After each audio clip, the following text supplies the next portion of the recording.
बातमी कोल्हापूरमधून आहे। कोल्हापूरमध्ये राधानगरी धरण आता 100% भरलाय। राधानगरी धरणाचा एक स्वयंचलित दरवाजा देखील उघडलाय आणि याच संदर्भात माहिती देण्यासाठी आमचे प्रतिनिधी भूषण पाटील आपल्यासोबत आहेत। भूषण, राधानगरीची ही दृश्य आपण पाहतोय, 100% हे धरण आता भरलाय।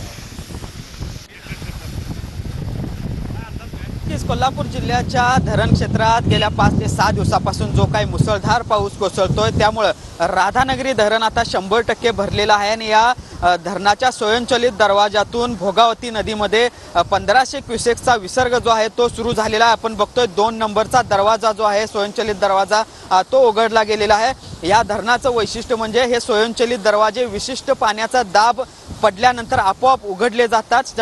धरण ज्यावेळी 100% भरतं त्यावेळी आणि त्यानंतर आता बघतोय आता धरण 100% भरल्यानंतर अशा पद्धतीने एक दरवाजा सुरू व्हायला सुरुवात होतो। त्यातला पहिला दरवाजा 2 नंबरचा दरवाजा आपण बघतोय ओपन झालेला आहे आणि त्यातून मोठ्या प्रमाणावर विसर्ग आता भोगावतीमध्ये सुरू झालेला आहे आणि पर्यायाने हे पाणी पंचगंगा नदीमध्ये देखील पोहोचणार आहे। पंचगंगा नदीने आता आपल्याला माहिती आहे धोक्याची पातळी गाठलेली आहे आणि त्यानंतर हा सुरू झालेला विसर्ग यामुळे पंचगंगा नदीची पाणी देखील नागरिकांनी काळजी घेणं तितकंच गरजेचं आहे। धन्यवाद तुम्ही दिलेल्या या माहितीसाठी।